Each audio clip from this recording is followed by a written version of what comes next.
Got it. The Clewiston City Commission meeting is now called to order.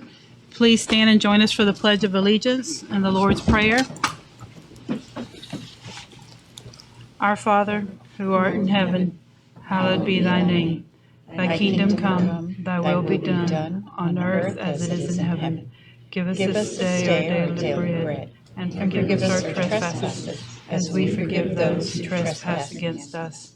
Lead us not into temptation, but deliver us from evil. For thine is the kingdom, the power, and the glory, forever and ever. Amen. I pledge allegiance to the flag of the United States of America, and to the republic for which it stands, one nation under God, indivisible, with liberty and justice for all. Are there any changes to the agenda? Okay, all right. At this time, any persons allowed to come forward and speak on any matter pertaining to the city. I will note that under each agenda item today, whatever the topic might be, whether it's an ordinance or under public hearing, or under our miscellaneous actions and discussion items, you can come forward at that time to speak on that matter. But if there's any other matter before that you would like to speak to the commission, we ask that you come up now under public comments. Okay. And ask that you state your name for the record, please. Sure. Laura Smith, 206 Ridgewood Avenue. Thank you, Commissioners. I just want to give you a quick update. The spay and neuter clinic, I'm back to the clip this time again, went quiet for July and August. They didn't come out, but they resumed this month. Our next one is September 26th. That'll be Gulf Coast Humane Society comes to Tractor Supply. We will be putting it out on Facebook as well and through the chamber. They've been very helpful with that. And then Paws Cross, which brought the bus in September, was full. And we have had the Paws Cross Rescue has joined Lee County, and now they have a sponsorship going through just random people who believe and trust in us and our love of animals. Have sponsored, I believe there was 8 sponsored through them last month. Most of those come from our pound, so they make them more adoptable, and rescues will take them a lot faster for that. So those are what's coming up there, and I just hope that everyone somebody says they're going to breed a dog, please ask them, spay and neuter. It's working out wonderful. I think we've done close to 150 through one Gulf Coast. I don't know, we've lost count on them. They've done so much for us. Okay. And Laura, on the 26th, at what time at Tractor Supply? I want to say it's 7 or 7:30. Okay. But we'll put it out through the media as soon as they give us and we have translated into Spanish for those that are having a little bit of difficulty understanding. Go and call the week or so before and book your cat or dog in and turn up. Okay. And then usually the animals are back by what time? The Paws Cross comes in at 5:30, and I believe Gulf Coast comes in around about 6, between 5 and 6. Depends if they have a full bus and there's more females than males. They do take a little longer than normal. Okay. All right. And the number of vets we have. So. Okay. Well, thank you so much for the work that you're doing for the community. Appreciate it. Okay. Hi, Electa Waddell, Marketing and Foundation Director for Hinder Regional Medical Center. I just want to thank you guys in the Commission and the city for all you do for our Pink Warriors Month. We're coming up on October, which is Breast Cancer Awareness Month. We will be hosting our Pink Warriors Walk again on October 26th. And so I have brought some forms. So if anyone wants to register, it's $50. It includes a shirt. It also includes breakfast afterwards. And in the past 2 years that we've started this, we've raised over $40,000. That goes into our Pink Warriors Fund. And this past year, we're averaging about over $15,000 of those funds have been utilized for women in our area, not just for screening, but also for diagnostic exams. I wanted to invite everyone. We are working with the Chamber. Next Tuesday, October 1st, we are going to do an open house. at 5 o'clock at the hospital in our imaging department. The hospital foundation, along with the hospital, funded a new 3D mammo unit. So that unit's been up and running, I believe, since April of this year. We've drastically reduced our callbacks over by 40% just in that first month that we've opened that. So we're making a lot of strides here in our community to better the health both for our women and men. And we hope that you'll join us so we can continue that together. So thank you. Thank you. And I know that you've brought some flyers and some that folks can pick up on their way out tonight. Absolutely. Okay. All right. Electa, what time on the 1st? That's at 5 p.m., 5 to 7. So it's a little different than a standard chamber social. So 5 p.m. We'll be doing tours of our full imaging unit, so our CT, X-ray, bone density, ultrasound, all of that, as well as our mammo. And we have some other fun events that we'll be doing in October, so keep your eye out at night when you drive past our new PT building. It's going to be lit up pink, and we have some other good things going on. So if you come out and join us, we appreciate it. Thank you. Thanks, Electa. Appreciate it. Any other public comments at this time? If there's any matter having to do with city business, if you'd like to come forward and state your name for the record, sir.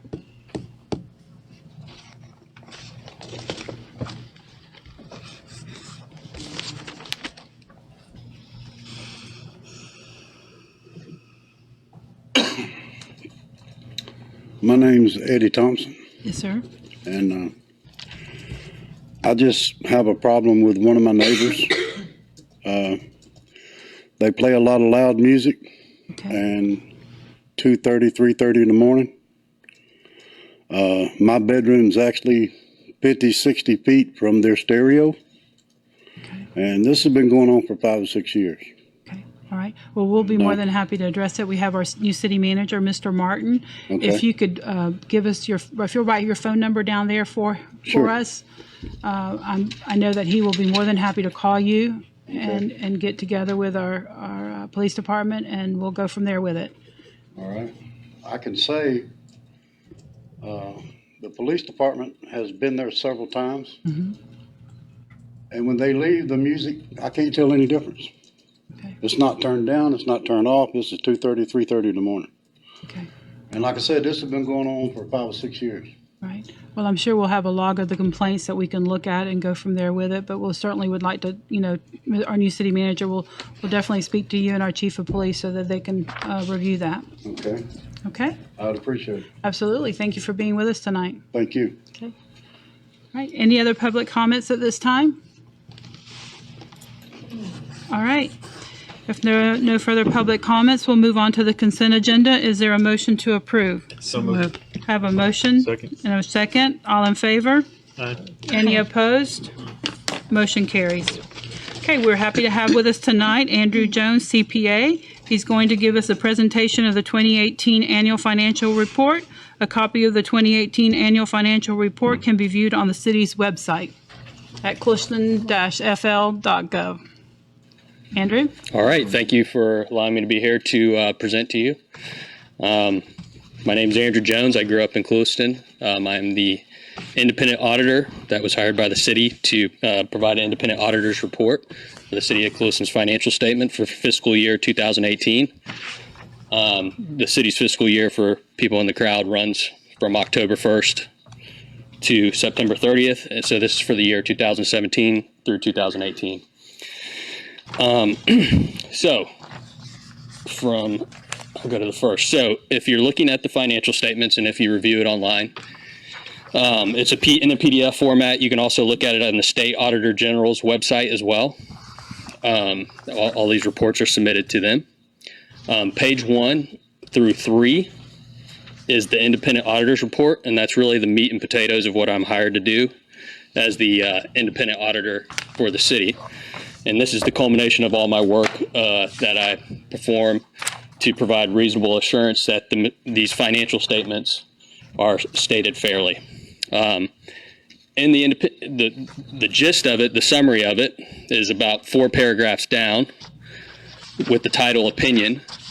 I give an opinion on the financial statements, and the city of Clewiston's financial statements, in our opinion, was unqualified opinion. It was a clean audit opinion. So It reads, in our opinion, the financial statements referred to above present fairly in all material respects the respective financial position of the governmental activities, the business activities in each major fund, and the aggregate remaining fund information of the city of Clewiston, Florida as of September 30th, 2018. And you can continue to read it. But that means that it was a clean audit opinion. You can give an unqualified, or you could give a qualified audit opinion, a modified opinion, but this was a clean audit opinion. So it's presented fairly in all material specs. As you look through the independent auditor's report, you can see I have a title called Emphasis of Matter. The city of Clewiston and many other municipalities and governmental entities implemented GASB 75, which was accounting and financial reporting for other post-employment benefits other than pensions, right? So this is if you have a benefit that's not a pension, i.e. life insurance given to retirees, insurance, health insurance provided to retirees, you had to show that the potential liability in the future for those benefits provided to employees, right? Andrew, can I ask you a question? Yes. That's what's referred to as OPEB? OPEB, Okay. yes, you'll hear, yes. All right. Because of the implementation of this GASB standard, GASB 75, the city had to restate its next net position from prior year. So at the beginning of the year, we restated the net position of the city down $1.25 million. So this happened to many other cities. What we did is, what we have to do is the city goes out and gets an actuarial report from us, independent actuarial, and they provide this information for us, and then we have to book, what the change is.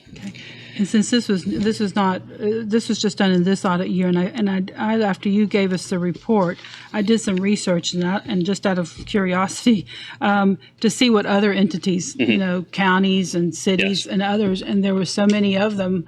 After 4 or 5, I quit looking at them because everybody had to restate their position, and some of it was in millions of dollars, especially with at county levels. Right. And other post-employment benefits come in all shapes and sizes and flavors. The state of Florida, and I can't remember what the statute is, but requires that you allow your retirees to remain on their remain on your insurance for a period of time. Mm-hmm. You don't have to pay for it, but you do have to allow them to participate in the plan once they retire. And what that does effectively, and you can't charge them more. And what it does is effectively causes an implied subsidy for them. So, this is all I'm getting into a lot of, but everybody in the state of Florida just about had to book an OPEB. Okay, thank you. And that did not change our opinion. It didn't modify our opinion. It was something that I wanted to bring to light. So then, also the city also, based off of expenditures, was required to have a single audit. If you go to page 99, the title of this letter is the Independent Auditor's Report on Compliance for each major federal program and state project and on internal control over compliance required by the uniform guidance. So because the city of Clewiston spent more than what kicks that into gear, having to have a single audit at the state level and at the federal level, is if you spend in aggregate more than $750,000, whether it's through a loan or a grant, and that subjects you to a little bit further scrutiny on compliance with these programs. So the city was required to do a single audit for state programs and for federal programs. So, and that was a clean opinion too. There was, in our opinion, the city of Clewiston complied in all material respects with the types of compliance requirements referred to above that could have a direct and material effect on its major federal programs and state projects for the year ended September 30th, 2018. On page 106, as part of reporting on and this may have been in a different spot in prior financial reports, but on mine that I helped prepare, we did have a material weakness. This is a material weakness that has been with the city since 2009. And it's material weakness on internal control over financial reporting. You can read the conditions, the criteria, the cause, effect, and recommendation. At the end of the day, the recommendation is the city should develop a strategy to address the material weakness and internal control over financial reporting. I'm sure you guys have discussed it before. I think, Andrew, I don't know if you're going to go there, and I hate to jump the gun, but I know that there's a letter dated June 24th to the state the Auditor General in response to that. Yes. Okay. Yes. And I did not jump to, I did not have that in my presentation, but there is a letter.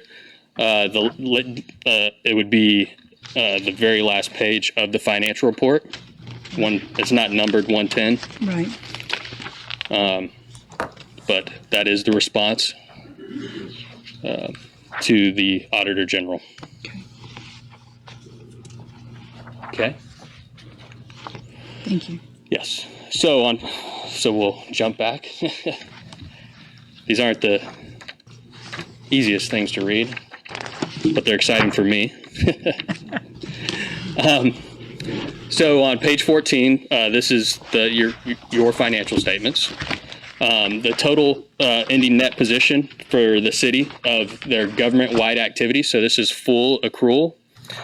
The ending number was $33.8 million. $33.8 million. So that's on page 14. And that's your, in a comparative to, it's a government-wide statement of net position. In the business world, that'd be your balance sheet. On page 15, this is the government-wide statement of net position. And on this, we have expenses net of program-specific revenue. So if you look on page 16, at the top, just something to point out is that on governmental activities, we had expenses in excess of program-specific revenues of $3.5 million. And those to fund those program-specific items, we have taxes of $2.8 million, intergovernmental revenue of $665,000, and operating transfers of $1.3 million. So on page 16 at the bottom, says changes in net position. The net position increased $1.7 million from $32.1 million to $33.8 million. And that change in net position was $1.36 million from governmental activities and $366,000 from business type activities, which is your electric fund and your water and sewer fund. On page 17, we start getting into the governmental funds. Governmental funds are presented on a modified accrual basis, which is really the money has to be ready and available with 60 days after the end of the year. So it's not full accrual accounting. The government-wide activities or the government-wide statements are full accrual, and the proprietary fund are full accrual. The total governmental fund balance was $472,000. That was an increase, and I'll get to the increase of. So that was the total fund balance is $472,000. $470,000 of that is in the general fund, and $2,400 is in the Community Redevelopment Agency Fund. So then on page 18, that just that reconciles between what the governmental fund balance is, right? Because it's modified accrual, and what the full accrual balance, the statement of net position is. So these are the reconciling items. So you don't present your capital assets because you can't readily use those to to fund your government, right? So that's $9.4 million is one of the differences. And there was also deferred outflows and inflows from the OPEB, and other pension benefits, because that's full accrual. All right. Then we will go to page 19, net change in fund balance. So the governmental fund activities increased the government fund balance from, what was it last year? I'm sorry. 7,000. Yeah, 7,600 to $472,000. So the net change was $464,000. And then page 20, that again, and I can dive into these individually. I'm not sure anybody wants to sit here for all the reconciling items, but that's the difference between the changes in the fund balance of $464,000 and the full accrual balance of $1.36 million, right? So those are the right reconciling items that don't show up in the governmental fund. Okay. And then on page 22 through 25, it's full accrual. So this actually will match exactly to what is in the business type activities on the government-wide financial statements, because the proprietary funds are full accrual. From a change in net position standpoint, the electric fund increased $218,000. The water and sewer fund increased $224,000, and the solid waste fund decreased $76,000. And to wrap it all up, on page 25 and 26, that shows you the cash flows and where cash was generated and where it was used within the proprietary funds. So $2.6 million was generated from operating activities. $1.1 million of that was used for non-capital financing activities. So that's basically your operating transfers out to the general fund. And then $1.3 million was used for capital. So I remember like a truck was purchased, right? You know, the capital improvements going into the water and sewer fund. That's what that cash was used for. So it was a net increase in cash of $371,000. And finally, I thought I was done. I'm sorry. The fiduciary fund. So this is the defined benefit plan that's frozen as of 2013. The total net position is $12.7 million. The increase in the net position is mainly from, or it was an increase in net position of $717,000. There were $1.2 million in investment earnings. It was a pretty good stock year or stock market year that year during this time, and the city paid out $533,000 in benefits. All of these financial statements should be looked at in conjunction. At the bottom of it, it says, of all of these, it says, see accompanying notes to financial statements. So, and I'm not going to dive into all the notes of the financial statements, but there are a significant amount of notes to the financial statement. And it is page 29 through 77, it looks like. No, I'm sorry.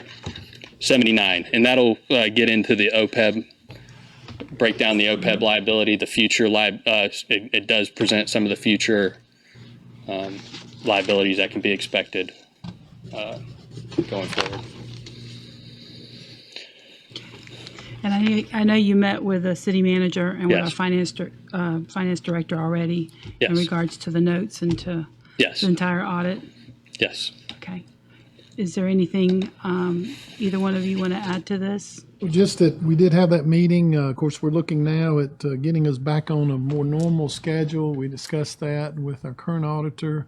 I've discussed briefly with the city attorney to get his guidance on the process for procuring for the current year, but we need to do it as quickly as possible so that we can have this document produced on a schedule that gives the board and staff the opportunity to review the results before we do the budget rather than as we're doing it now at the tail end of the budget process.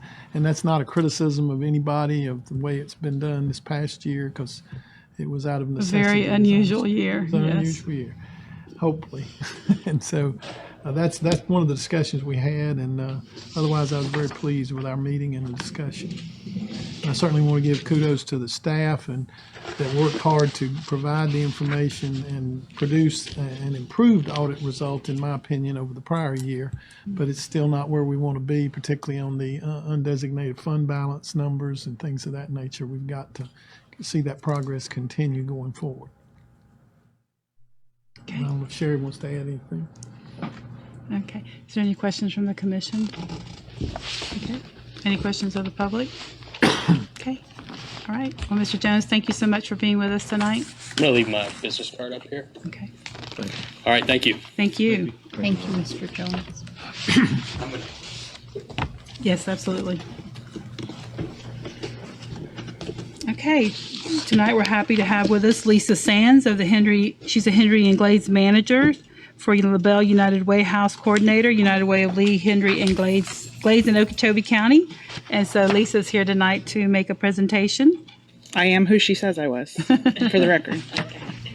I'm simply here tonight just to say thank you to the city of Clewiston and to the employees. Each year, our organization raises funds for social service agencies here in our community. We had 28 agencies last year that we funded with the funding that we raised. Most of the funding is raised through employee payroll deductions, and you should be proud. Your city staff raised $2,912 through employee payroll deductions, so thank you. I just have a small plaque that says, "Thank you for making our community a better place for all of us." This award is presented to the employees of the city of Clewiston for the 2018-2019 United Way campaign. So I'd like to get a picture. Yes, real absolutely. quick, Lisa, if what you I'd like for you to do, if you'll come forward right here, I'd like our directors. Marcy, I know you're on the United Way campaign committee. I mean, so nonprofit review, and Randy and Sherry, Danny, any other directors, I'd like for y'all to come up front. And Chief, if you could take a picture of this, that'd be great. Okay, no, Danny, if you can stand in the picture. Yeah, and Kathy, if you'd come forward. I know that you helped for HR, help coordinate it. Sherry, if you can come forward. Anything I can do for you, buddy? I appreciate that generator. You really should be in it too. I know. I had to have a photographer. All right, 1, 2, 3, and one more. All right. Thank you. Lisa, thank you so much for the work. We got to do her phone. Will you send that to me? Yeah, I'll send it to you. Okay, all right. Thank you, appreciate it. Marcy, or Randy, if you'll take that, that'd be great. Sure, absolutely. Just since I'm here, we do have United Way houses in the community. We are currently without one in Clewiston right now. Several months ago, Goodwill Industries notified us that they were closing their store, as most of you are probably aware, which is where our United Way house was in this community. So most of our agencies had to find somewhere else to provide services. We tried to find somewhere to keep them together, but we were unsuccessful at that. 2 days before Goodwill was supposed to close, they decided to stay open. But our agencies had already moved out. So Salvation Army is at the Presbyterian Church currently. Early Learning Coalition is over at Career Source right now. So they're kind of dispersed out. We are working on a plan to have another United Way house so that all the social service entities can be together and our partners have a place to come and provide services. We're currently working with one of our partners that has their own building here in the community, and it's to rent space from them, which is not our ideal situation, but we feel that it's very important to have those services in the community. So it's something that we're looking into and working with them. So as soon as we have that information, we'll make it available so you all will know where that location will be. And then probably in a few months, we'll be coming back to you. We have served as the fiscal agent for the Hendry Glades Unmet Needs Coalition, which has been providing long-term recovery services for survivors of Hurricane Irma. We will come back to you with a report on the grant that we received for that project and the services that we provide to the residents in the community. And you can see what kind of projects and rebuilds and roof repairs and things like that we've done. So I'm excited about that. Our grant ends this month, so we're scrambling to get everything finalized. But this is our current campaign coming up, so I'll just pass this out to you, and you'll see the agencies that we'll be working with again next year. So thank you. And Lisa, thank you for the United Way. They do provide many needed services, and there's so many days I give out. Just tell everybody, just call that 211 number. That's right. That they can help you, even though you. they might not be here in town. They can help you out. Thank you. Thank you so much. Thank you. Okay, we're going to start public hearings. And again, for the public, if there's a specific item as we discuss the public hearings and the resolutions and the actual miscellaneous actions and discussion items, you'll be more than welcome to come forward during that time. So the first public hearing that we have is the final public hearing of the fiscal year 2019-20 budget. The purpose of this public meeting is to accept input from all interested parties relative to the discussion, consideration, and final approval of the city's 2019-2020 proposed millage rate and operating budget. We will be offering an opportunity for all those in attendance to speak in regards to the matter of our new budget and ask that all speakers identify themselves by name and address. At this time, the City Finance Director will note the percentage increase in millage over the rollback rate needed to fund the 2019-2020 operating budget. Sherry Howell. The City Commission proposes a millage rate of 6.5314 mills, which reflects a percentage change of 3.53% over the rolled back rate of 6.3086. The certified gross taxable value received from the Hendry County Property Appraiser totals $242,873,778. The ad valorem taxes utilizing the millage rate of 6.5314 totals $1,586,306 or $1,506,991 for budgeting purposes. The $1,506,991 represents 95% of the taxes calculated and is compliant with the trim process.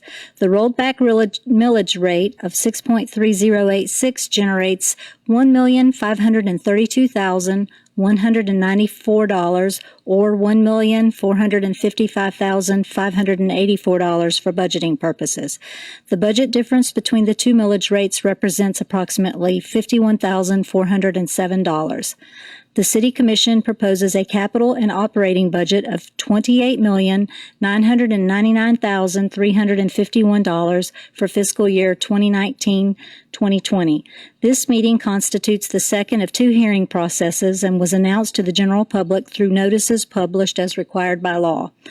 During this hearing, the following agenda will be addressed. The Commission will discuss the 2019-2020 millage and operating budget and allow citizen input as appropriate. We will provide the reading by title of the millage resolution number 2019-57.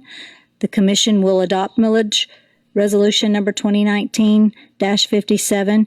We will provide the reading by title of the budget resolution 2019-58. The Commission will adopt budget resolution number 2019-58. At this, sorry. Okay. All right. Okay. All right. I see that there's one person it's standing here, so it's open for discussion. Thank you. My name is Jerry Cochran, 219 Ridgewood Avenue.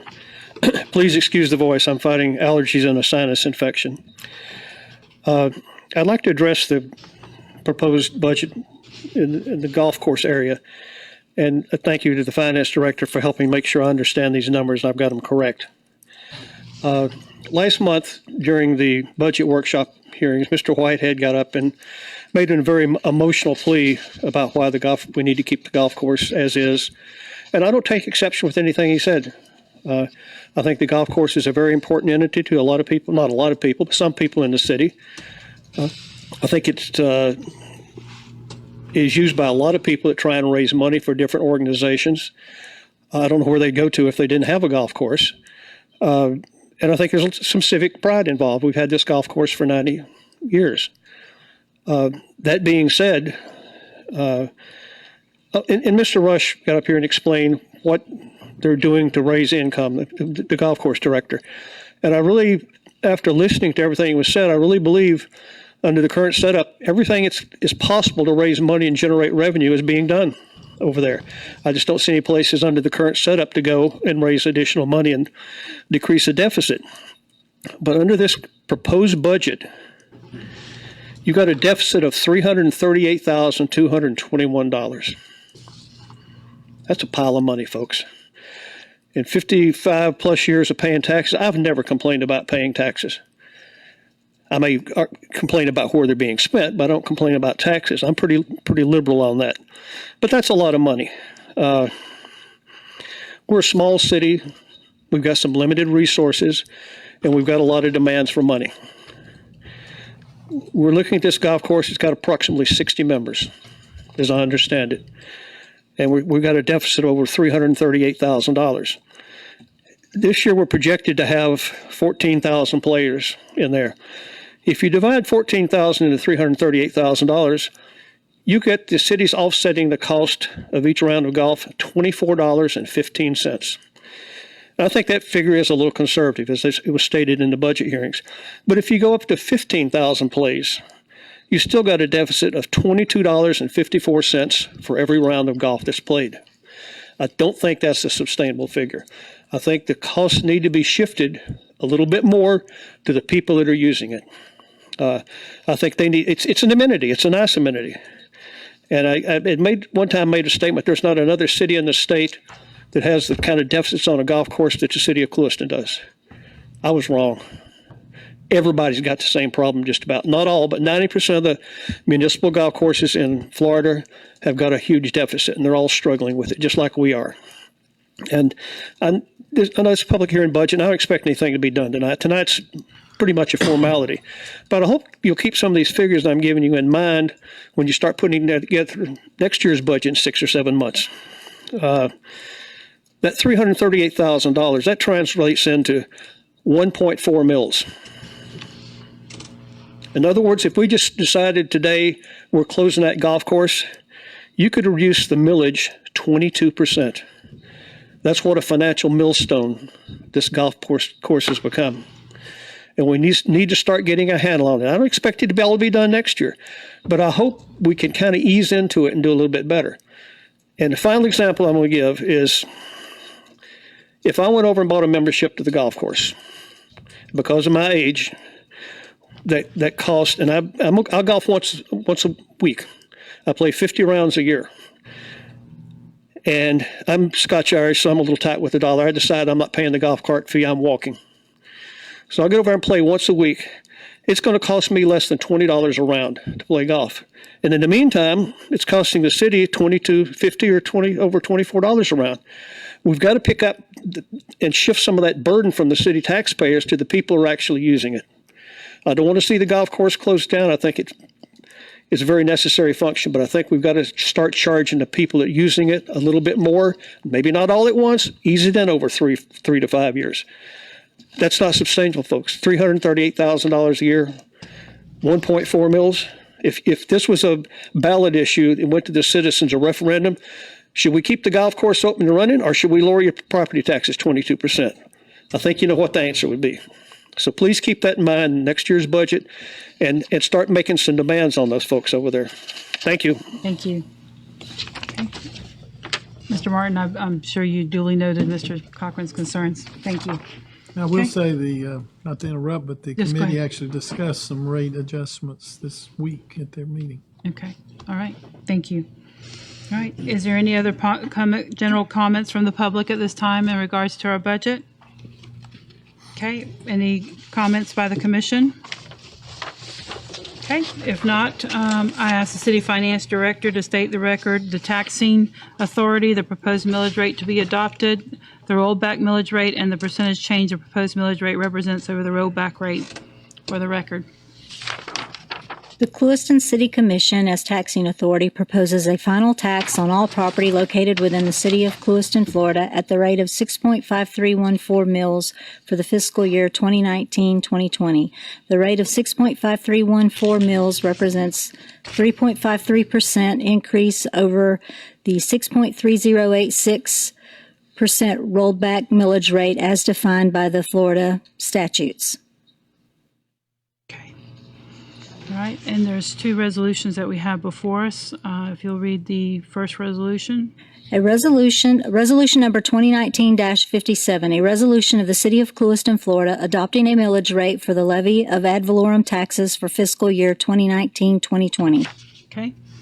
Is there a motion for the adoption of the millage resolution 2019-57? So moved. Second. I have a motion and a second. All in favor? Aye. Any opposed? Motion carries. I ask the Finance Director to read the budget resolution number 2019-58 by title. Resolution number 2019-58, a resolution of the City Commission of the City of Clewiston, Florida, adopting the budget for fiscal year 2019-2020. Okay. Is there a motion to adopt budget resolution number 2019-58? So moved. Second. Have a motion and a second. All in favor? Aye. Any opposed? Motion carries. Okay, thank you. The budget hearing for the 2019-2020 millage rate and budget is closed.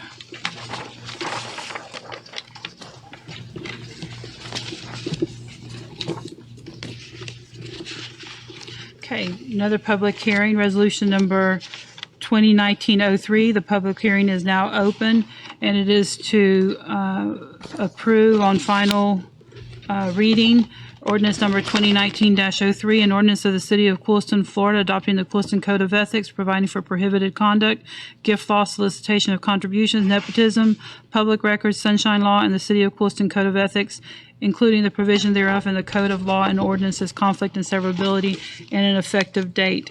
This is the ordinance to provide us with a Government in the Sunshine Guide, and has been prepared by the City Attorney.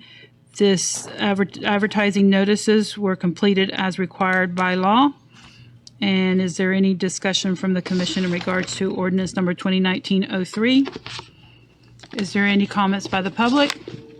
If not, we'll go ahead and declare the public hearing closed, and the recommended motion is to approve ordinance number 2019-03 on final reading and authorize the mayor to sign. So moved. Second. I have a motion and a second. All in favor? Aye.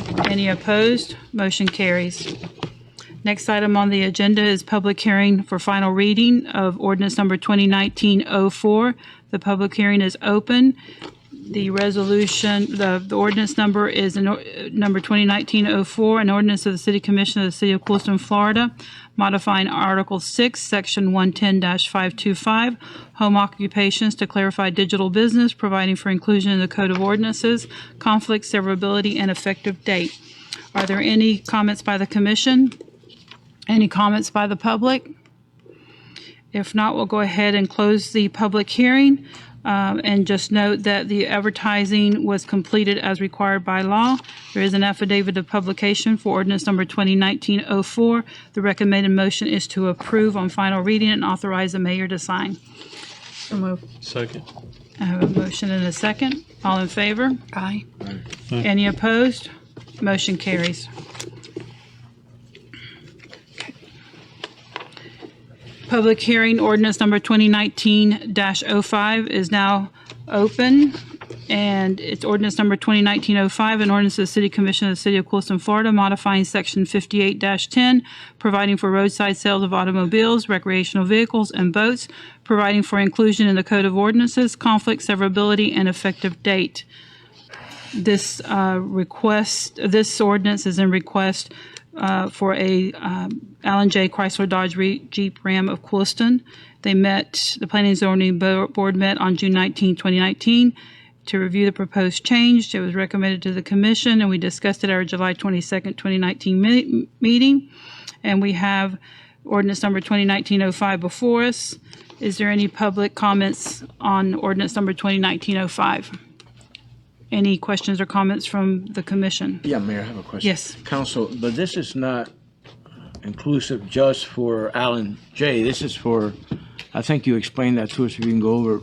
if another business wants to do the same thing, another dealership, or what other type of business can or just strictly to automobiles? Is that?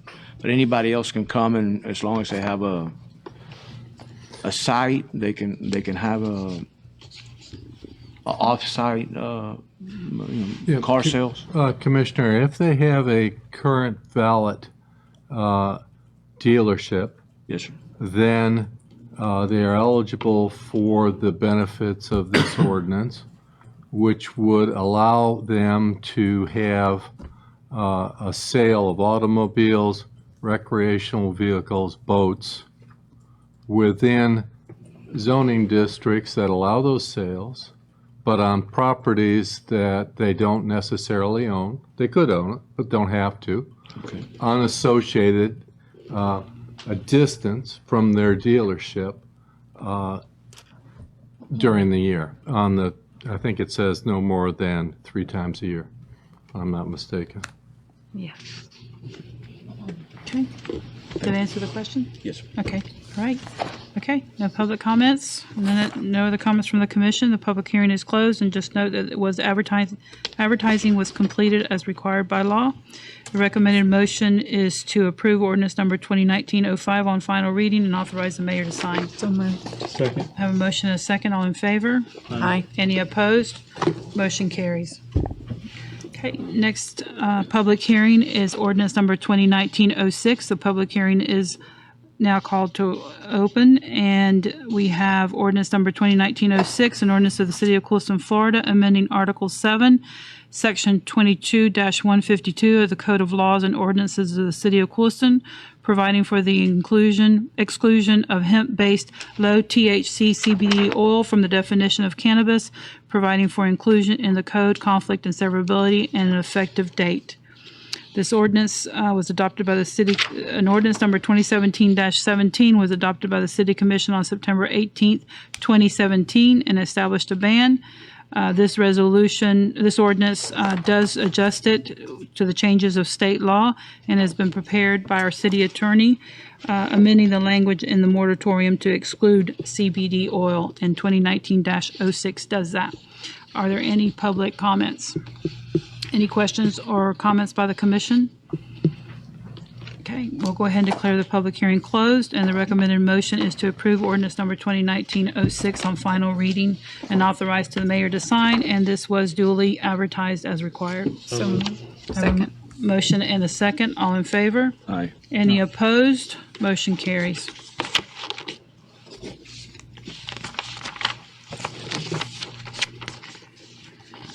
Okay. Public hearing on ordinance number 2019-07 is now open. This is an ordinance that amends Chapter 38 of the Code of Ordinances of the City of Clewiston relating to fireworks use within the city limits of Clewiston. The City Commission discussed this matter at the July 22nd, 2019 Commission meeting and directed the city attorney to prepare an ordinance amending Chapter 38 relating to fireworks use within the city limits. This ordinance has been duly advertised, and we have an affidavit of publication. Are there any public comments? Any questions or comments from the commission? Is there anything else, Mr. Brandenburg, that you would like to note on this? No, Mayor. Okay, so it's ordinance number 2019-07, an ordinance of the City of Clewiston, Florida, amending Chapter 38 of the Code of Laws and Ordinances of the City of Clewiston by adding Article 3, Section 38 through 34 through 38 through 39 relating to fireworks used within the city limits, providing for definitions, fireworks use, manufacture, and recombination, authorized use, and enforcement, providing for inclusion in the Code of Ordinances, conflict and severability, and an effective date. If there's not anything else, we'll go ahead and close the public hearing. The recommended motion is to approve ordinance number 2019-07 on final reading and authorize the mayor to sign. Second. I have a motion and a second. All in favor? Aye. Any opposed? Motion carries. The next item is ordinance number 2019-08, another public hearing, and we'll call it open right now at ordinance number 2019-08, an ordinance of the City of Clewiston, Florida, rezoning Lot 17, Block 410, General Plan of Clewiston, Plat Book 2, pages 71 through 78 of Henry County, Florida, from Mobile Home and Recreational Vehicle Park District RM1 to the Industrial District, providing for inclusion in the code, appendix, and zoning map, conflict and severability, and effective date. This is a rezoning of Lot 17, Block 410. The applicants have requested a zoning change due to their property in order to be consistent with the zoning of the adjacent lots. The Planning and Zoning Board met July 31st, 2019, and recommended approval of the request. We have staff summary report, zoning land use change application, the advertising information, a Clewiston zoning map, future land use map of 2025, and the affidavit of publication. Are there any comments or questions from the public? Any questions or comments from the board? Is there anything else that needs to be added to this? If not, we'll go ahead and declare the public hearing closed, and the recommended motion is to approve ordinance number 2019-08 on final reading and to authorize the mayor to sign. So moved. I have a motion and a second. All in favor? Aye. Any opposed? Motion carries. Okay. Mr. Martin, I'm going to turn the meeting over to you to review the resolutions for the board and the public. Okay, we have a resolution. Next item is 2019-59. It involves approving a modification number Z0012-2 to subgrant agreement between the Division of Emergency Management and the City of Clewiston. We had done previously an adjustment, and this adjustment is intended to prohibit us from having to do additional modifications and handle any other changes to the original subgrant agreement. I'll be glad to answer any questions or go into further detail or defer to staff that prepared it, but at this point is our recommendation to approve this resolution to authorize a subgrant agreement between the Division of Emergency Management and the city entitled Z0012-2. Okay. It's related to Hurricane Irma and our reimbursement process. Motion to approve. Second. Okay. I have a motion and a second to approve resolution number 2019-59, a resolution of the City of Clewiston, Florida, approving modification Z0012-2 to subgrant agreement between the Division of Emergency Management and the City of Clewiston. All in favor? Aye. Aye. Any opposed? Motion carries. Next item is agenda report. This is to approve resolution 2019-60. This resolution approves a renewal of an ongoing lease agreement between the city and Hope Hospice and Community Services, Inc. for a portion of the Senior Citizens Building. And it's the financial impact's $450 per month. And you have attachments of the resolution as proposed and the lease agreement. It is our recommendation to approve the resolution. Okay. And I know that we did review this lease in years past, and I know that the rent was increased on the lease agreement. That's right. And the resolution number 2019-60, a resolution of the City of Clewiston, Florida, approving a lease agreement between the City of Clewiston and Hope Hospice and Community Services. Is there any public comments in regards to resolution number 2019-60? Any questions or comments from the commission? Motion to approve. Okay. Second. Motion and a second to approve resolution number 2019-60. All in favor? Aye. Aye. Any opposed? Motion carries. Next item would be resolution number 2019-61. It's a resolution of the City of Clewiston, Florida, approving and authorizing the mayor to sign change order number 1 for the infiltration project phase 1. City has advertised for bids for this project and selected a contractor, and they are in the process of wrapping up phase 1, which had a number of components. And this change order would actually reduce, as you'll see in the details, the amount of money for the contract by $24,782.77, which is a good thing. And so you're being asked to approve resolution 2019-61. which is a change order number 1 in Exhibit A as detailed in your agenda adjustments.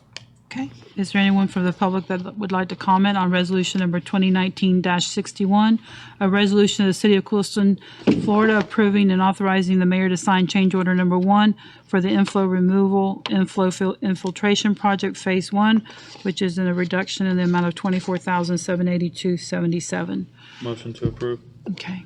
Second. Motion and a second. All in favor? I have a comment. Yes. Dan, can you, what's the next phase of this? I know phase 1 is completed basically, so what would be phase 2 now? Phase 2 will be Get familiar with what? Danny Williams, Utility Director. It's going to be where they'll camera the system, and then once they camera, they'll do the liner. And if there's collapsed lines, they'll do repairs. This will be a big deal for us. This is going to be crucial for us. And we're So good. Yes. Prepared.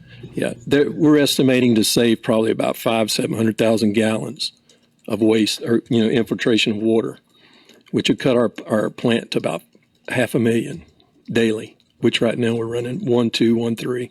And how long does that take, and when is that going to? That depends. Depends how bad it is. Yeah. More money. Yeah, more money. Yeah, but yeah, definitely. Again, this puts us ahead of the game, and it helps us with air glaze. So I feel very good about this. Oh, thank you. Okay. First one just focused on manholes. Manholes, sealing clean those. outs. Yeah. We're big, and I think the results from that reduced. Actually reduced our flows because during rainy season we were running like 1.8. Now we're like 1.4 when we get the heavy rains. So that's got us under capacity. And then the only other phase, I guess, would be if we do anything with private lines where they go to the actual buildings and homes. Some cities do go further and pursue that. That'll be something we'll have to judge and target that. But that would, the council, obviously, or the commission would have to come up with a plan of how we're going to fund that and how you deal with going on the private property. You want to get a good rate for it, but it does have some complications. Right. So, and you got to assess, is it really worth the bang for the buck if we take care of most of it through, because you're always going to have some intrusion of water into the system, either from the ground or surface water. So you feel good about the first phase? Going out definitely. Going out to air glaze with the Oh yeah. You feel like there won't be that much. EPA's not gonna. We can take on whatever Yep. anybody that we tie in along the way. Yes, we'll be fine. But we will have to, we are under consent order for operation of the plant, so we've got to keep those folks in the loop and make sure they agree that we're doing all the right things that we committed to do. Thank you. Good. All right. Thank you, Dan. Yep. Okay. So I do have a motion and a second. All in favor? Aye. Any opposed? Motion carries. Okay. Resolution. Go ahead, Mr. Martin. The next one is 2019-62. This approves the final payment to the USSI LLC for the inflow and infiltration project, which you just made a change order to. And it would be in the amount of $41,347.22. And this would constitute payment 5. And it's recommended by staff that you approve that and release the final lien on the project that was imposed. Okay, so that's resolution number 2019-62, a resolution of the City of Clewiston, Florida, approving final payment in the amount of $41,347.22 to USSI LLC for the infiltration project phase 1. Is there anybody from the public that would like to make a comment in regards to resolution number 2019-62? Anybody from the commission? Okay, recommended motion is to approve. So moved. Second. Have a motion, and that is to approve pending final release of the lien. So I have a motion and a second. All in favor? Any opposed? Motion carries. Okay. Next one would be acceptance of proposals and approval. We'll be talking about approval of contracts for the 2019 professional aerial and ground mosquito control services. I haven't met anybody since I've been here that doesn't believe we need this service, and particularly of late. We went through the process of procurement, involving Public Works Director Sean Scheffler and other staff as necessary. We have two resolutions before you tonight. Resolution 2019-63, which accepts the recommended proposal from Clark Environmental Mosquito Management, Inc., and approves a contract for 2019 between the city and Clark Environmental Mosquito Management Incorporated for a maximum of 12 applications in a total amount of $79,380. There's a tandem resolution that will follow. Be glad to answer any questions. The total amount for both of these resolutions, the entire contract, is $188,017-44. If you have any questions on any of the details, be glad to answer them. Okay, is there any questions from the public or any comments from the public in regards to the acceptance of proposals and approval of contracts for the 2019 professional aerial and ground mosquito control services? All right. I'll read it by title. There's two, like Randy said, there's tandem resolutions here.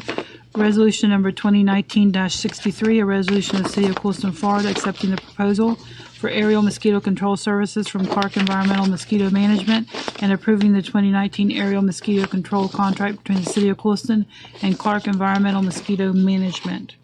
Recommended motion is to approve. So moved. Second. Have a motion and a second. Any further discussion? All in favor? Aye. Any opposed? Motion carries. So the tandem resolution, the second one is resolution number 2019-64, a resolution of the City of Clewiston, Florida, accepting the proposal for ground mosquito control services from Clark Environmental Mosquito Management Incorporated, and approving the 2019 ground mosquito control contract between the City of Clewiston and Clark Environmental Mosquito Management Incorporated. It's recommended to approve resolution number 2019-64. So moved. Have a motion. Is there a second? Second. Motion and a second. Any further discussion? All in favor? Aye. Any opposed? Motion carries. Next item is Resolution 2019-65 for your consideration. This is the annual agreement that's done for the library's grants funding that's received from the state of Florida. And it's between the state of Florida Department of State and the City of Clewiston. The annual funding that's made available through this $151,508 is the approximation that's done in advance of the actual budget being expended, but that is the estimate that is based upon. Included in your agenda information is the total grant agreement and the grant certification, which certifies several data points that related to the operations of the libraries that are prepared by our staff. Our Natasha's still here, so if you need any questions on the details of that, either the agreement or the report, I would defer to her. But the recommendation is to approve this resolution. Motion to approve. Okay. Second. A motion and a second to approve resolution number 2019-65, a resolution of the City of Clewiston, Florida, approving state aid to libraries grant agreement and certification of hours, free library service, and access to materials between the State of Florida, Department of State, and the City of Clewiston for and on behalf of Hendry County Library Cooperative. I have a motion and a second. Are there any public comments? Any questions or comments from the commission? All in favor? Aye. Any opposed? Motion carries. Next item is agenda item number 15. It's resolution number 2019-66. For background, you have this resolution which approves FMPA, which the city is a member, agreement for engineering support services for Phase 1 conceptual and scoping engineering support services for the Clewiston substation. FMPA, we discussed this briefly in the work session, solicited proposal from and picked a firm that to offer these type services to their member local governments. This will perform a conceptual design and study package for upgrades to our substation pursuant to our electrical substation pursuant to the engineering master services agreement entered into between the parties. Cost is $39,000. You're being asked to approve a letter of agreement between FMPA and the city for reimbursement of the TRC services, which they will front, as I understand it, and we would reimburse them after the information after the project's complete. And I'll answer any other questions. The city attorney has reviewed it. I'll defer to him if he has any comments. But you see the rest of it. Our upgrades anticipated to cost $198,000 for this necessary project, and are included in the proposed budget that you just adopted earlier for FY 2020.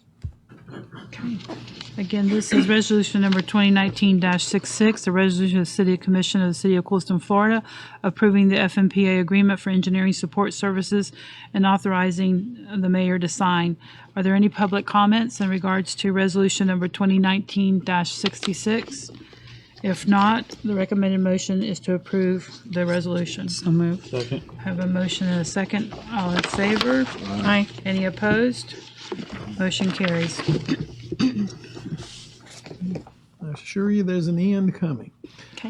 Next Mr. Martin, item, before I you think, get started, Mayor I'm going to has turn the something. gavel over to the vice mayor, and I will restrain from not make any comments. So I'll abstain from any discussion and vote. Okay, thank you, Mayor. Go ahead. Yes, sir. Yes, sir.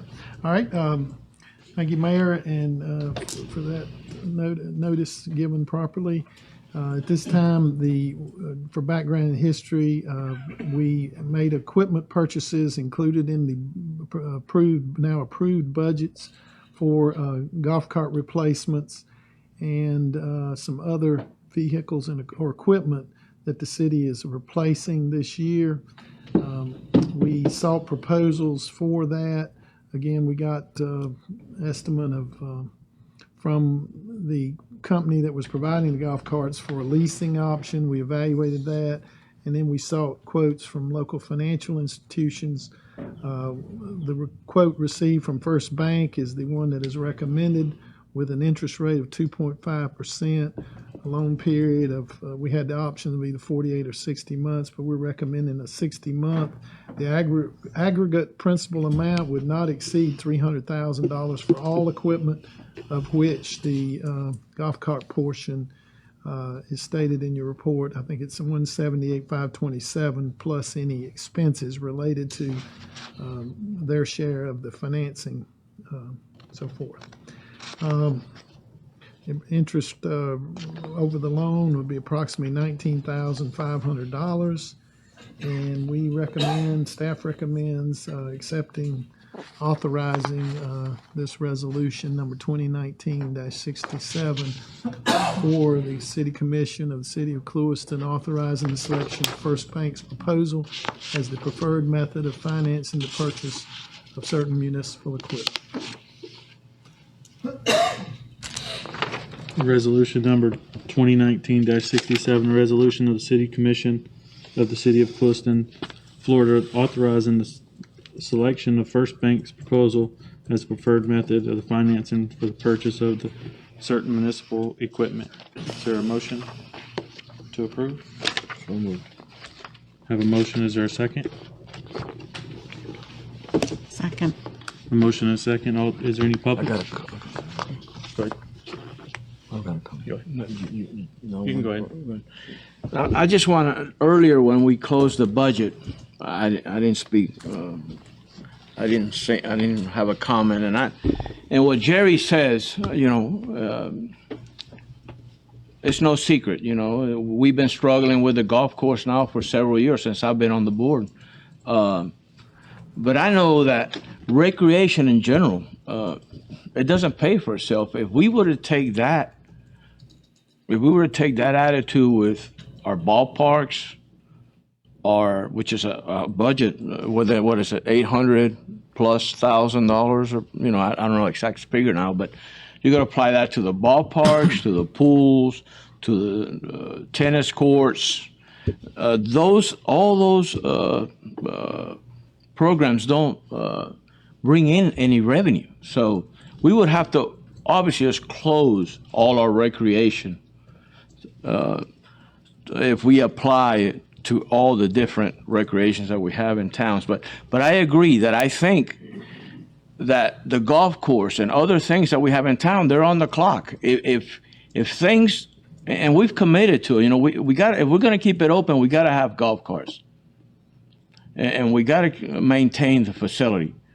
But, you know, and we're looking to grow in the next few years, and that may take care of our problem.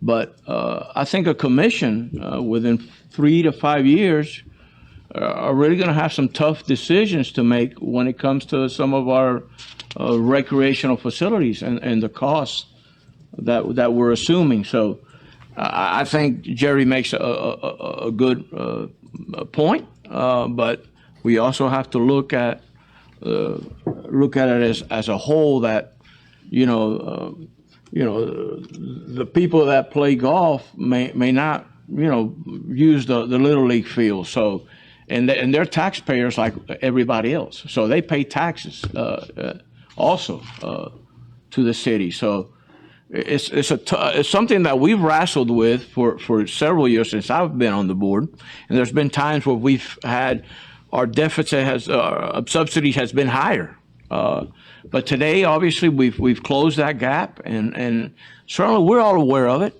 that it's a drain on our budget, and we're gonna continue addressing it and trying to minimize the cost and so we can make it all work, and because adults, kids, everybody needs recreation.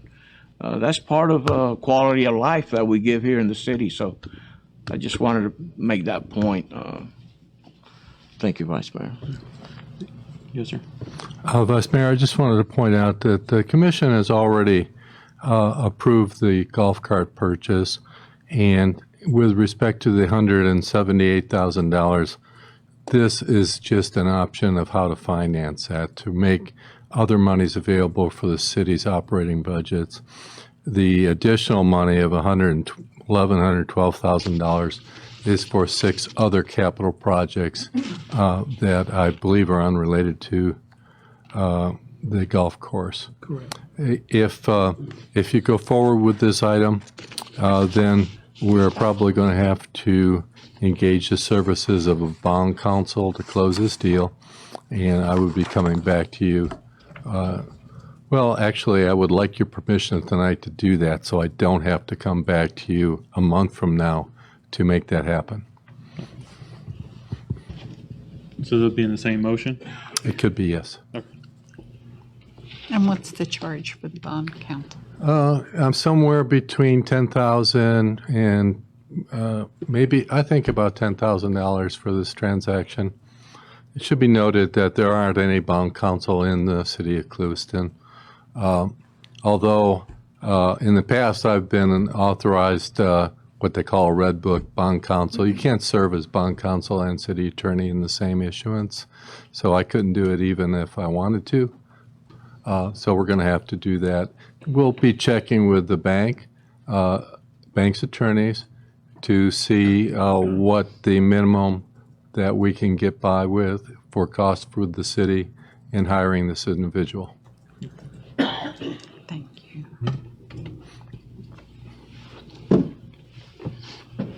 You made the motion? Yes, sir. You want to amend the motion? I amend the motion. Second amendment. Second. Is there anybody else from the public that want to speak? Have a motion and a second. All in favor, signify by saying aye. Aye. All opposed? Motion carries.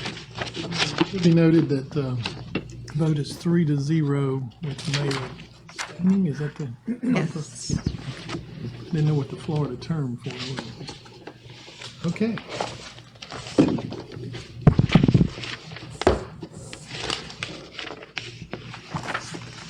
Okay. Next item is Resolution 2019-68, and this resolution approves an agreement between the city and JW Turf Consulting LLC for turf management services for 2020. This is in lieu of hiring someone which has been a real difficulty that's qualified to do these services. So we are consulting with this company to provide advice to make sure that we are properly managing the asset and keeping the turf and greens and fairways in good shape using the equipment we've now received from a donation for spraying and so forth. This person consults with us and advises them, And that's obviously a lot less expensive at the amount of $15,000 estimated for the year, less than hiring anybody with that type of qualification. So, and they meet all the requirements for being an independent contractor with the city. You have the proposed agreement and the resolution, so I'll defer back to the board for action. Okay. And has the attorney reviewed the turf management services agreement? Yes. Okay, all right. Resolution number 2019-68, a resolution of the City Commission of the City of Clewiston, Florida, approving an agreement between the city and JW Turf Consulting LLC for turf management services for the fiscal year ending September 30th, 2020. That is the resolution. Any comments from the public in regards to this? Any comments from the commission? Any questions? Recommended motion is to approve. I'm sorry, go ahead. Do we have a company already that, and how is the new company doing? The new person, how is? This is the new person. Have they started yet, or? They've been consulting with us until we were able to take action, but at this point. That's what I had heard, and are we We've gotten pleased some with good him? advice from them so far. We just hadn't paid them. We don't have to pay him, do we? No. Well, Thank you. but thank you for that comment. I just wanted to make sure. But I've heard some good things. We're feel like this is going to be a good arrangement. Good. Is there a motion to approve resolution number 2019-68? Motion to approve. Is there a second? Motion is second. All in favor? Aye. Any opposed? Motion carries. Okay. Resolution number 20, oh, go ahead. 2019-69, it's the top adopts budget amendments. It's the balance of the funding for the FDLE grant agreement for the police station in the amount of $582,388. Budget amendment 3 for the balance of funding from the Water Management District grant agreement to determine location, design, and apply for permitting of a C-21 bridge canal crossing in the amount of $318,000. As Sherry stated during the work session, all of these are related to grants that is trying to bring our budget up in alignment with all of those grants. Budget Amendment 4 is for FDOT Beautification Grant Project number 1584 for the Sugarland Highway Beautification Project Phase 3 for landscape improvements from Bond Street to West Arcade Avenue in the amount of $99,975. And similarly, budget amendment number 5 is for the second beautification grant. This would be Phase 4 for landscaping improvements from West Arcade Avenue to Lopez Street in the amount of $99,975. They just did it in two different phase budgets amendments. And then last item is water and sewer. Budget amendment number 6, FDP SRF loan agreement for phase 1 of the I&I project. It recognizes that grant of $548,500 that you've already made some adjustments to earlier. Okay. Total financial impact $1,645,838 and requires resolution 19-69 to be adopted. Okay. And these are the city's receipt of these grant funds. Correct. That had a financial impact appropriates the funding of $1,645,838. Okay. Sherry, is there anything else you wanted to add to this? On the nope. No. Okay. Not unless anyone had any questions. Does the commission have any questions? Anybody in the public have any questions or any comments from the public in regards to the amendment to include the grants received to the city? Okay. Motion to approve. Second. I have a motion to approve resolution number 2019-69, a resolution of the City Commission of the City of Clewiston, Florida, adopting amendments to the budget for fiscal year 2018-2019 and providing for an effective date. All in favor? Aye. Aye. Any opposed? Motion carries.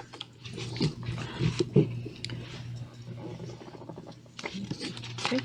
Concludes all of the items I was to review, Mayor. I'll be glad to answer any questions, but the next item is the bringing back the item that was continued to allow the attorney to prepare documents for the board's consideration related to the request for abandonment originally of a portion of the right-of-way adjoining the property of Stephen and Norma Snyder.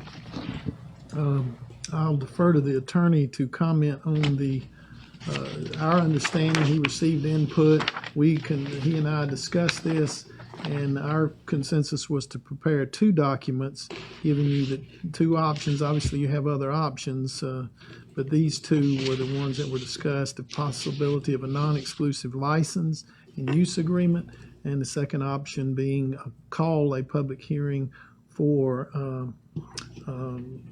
abandonment. So I'll defer to the city attorney to comment on those options. Okay. Mayor, the ordinance would require public hearings, first reading, second reading, publication, and the ordinance has been drafted so that the property, if you go forward with it, can only be used as open space and can only be improved with landscaping, which has been, according to a plan, approved in advance in writing by the City Commission. And the property owner has to agree to the imposition of this deed restriction. In the event the deed restriction is ever determined to be unenforceable or thrown out by a court for whatever reason, or this agreement deed restriction breached, then the abandonment is void and of no effect. If you look at the legal description has been modified so as to exclude a strip. And I see the legal descriptions are not in the backup. Well, maybe there are on the license.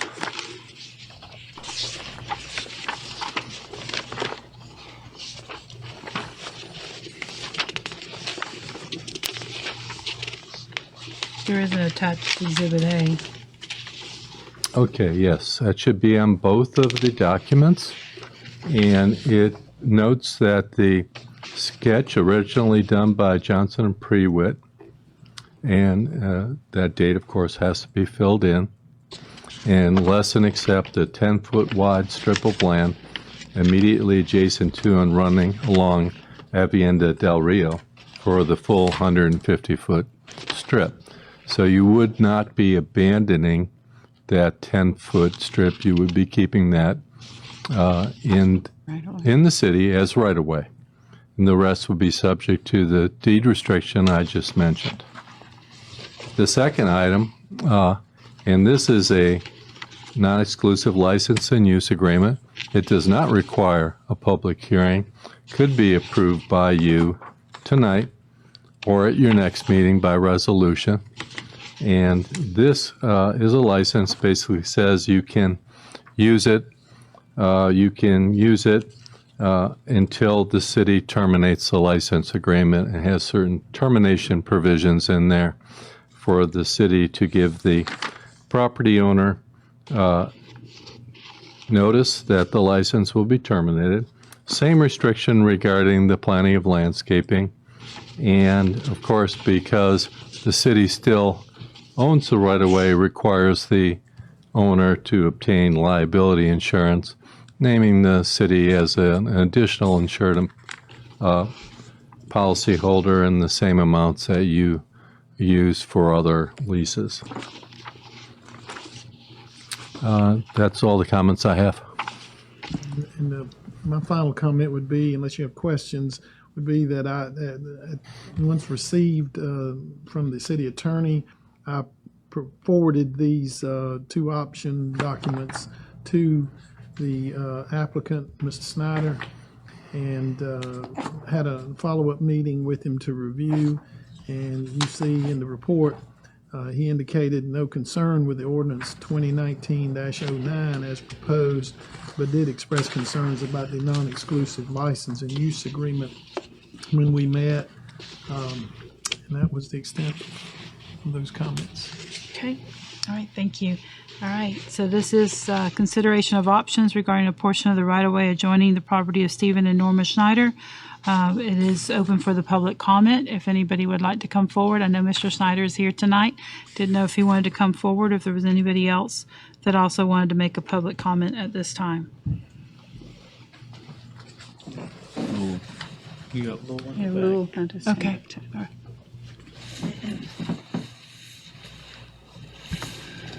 Steve Snyder. I'm the owner of the property adjacent to the property in question. I would like to point out to the commission that by abandoning that the city would no longer have any liability. They wouldn't have to do the maintenance on it, and they would receive tax benefits on it. We've done establish it has very little monetary value, and what that little bit is, I'm more than willing to compensate the city for. The whole reason we want that is to protect the ambience of that area. We want to make sure it stays open space and attractive to any visitors that come through there. And I think after the past 15 years, we have proven that we had good intent and that we would do that. So I think this would be a win-win for the city, because the city's already top-heavy in recreation.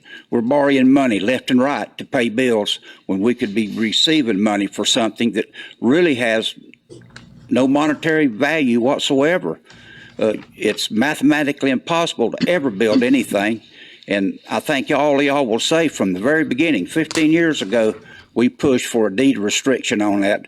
No build, no development. I didn't want just a no build. I want a no development also in there. I don't want no fences and very limited landscaping, just enough where it looks like somebody lives there. And I don't see why it wouldn't be a big benefit. So I ask the commission to take that in consideration, because I feel it'd be a win-win for everybody concerned. And I know there's a lot of political stuff going on about it, but somewhere in this program, the city's going to have to get off of some of this expense. It's eating us alive. We got, what, $800,000 in recreation. You know, we're spending in the north side of the lake, we've got 18, maybe 19 areas that they use open space recreation. Comes to over 41 acres. How much more do we need, really? So I'm just asking y'all to consider that. I think it would be a win-win for all parties concerned, and I can assure the city and the residents of Clewiston that that will stay just like they see it today for as long as we live here. And I got a family coming up behind me. I'm sure is going to be here too. So I think it's a long-term way of protecting that, because we never know what's going to happen come election time. And it's just a matter of this commission deciding to do something that'll change everything. And that's one of the things I'm trying to protect. I thank you for the time. Steve, I got a couple questions for you before you leave, because I'm a little confused about, I know this has become this is basically just a land deal that we're doing, and now it's become a political, it's gone political. But you and I have talked several times. Just want to put that on the record. The last time I talked to you, you were not in support of a partial abandonment. That's what we got today. That's basically what you're getting, is a partial abandonment, because we're taking part of it. I didn't read it that way. Did you? Well, you could call it that way, because we're going to have part of the. Is that? Can I say that, or is that? Yes, sir. Does that apply? Yes, sir. It's a partial abandonment. It's not abandoning the whole property, right, Council? Everything except 10 feet is being abandoned, so you're correct. It's not an entire abandonment. You said you were against. You told me. I want to make sure we're clear, because you told me that you were against a partial abandonment. You didn't want that. You told me that you didn't care about if you own the property, that you could. The license was an option that you would be open to. I just want to make sure that I'm a little confused on what you want, what you want, because you've told me, and tell me if I'm wrong, if I'm not, because I don't have no reason to lie, but you told me you're against a partial abandonment, but you're in agreement to a licensing, and you didn't really care if you owned it or not. That was kind of. Now, I mean, I want to just kind of to set the record, so you're on the record on what exactly your intentions are and what you're looking for. I'm just a little confused, Steve. That's all. We've had several. You've had several talks with you, but I just want to. I just believe I can help you out there, Julio. Help me out. The abandonment we're talking about is the 10 feet that you need for the road right away. That's a 40-foot right away for road through there. 10 feet from the center of the road, 20 feet out will give you where it should be. Right now, the road, the half that road's just a few inches over 10 feet. Now, trust me, I've measured it with a certified ruler. Move 10 feet out, and that's where the road easement ends. See, when you talked about abandonment, it was my impression you wanted to keep half and give us half. You know, you wanted to split it up.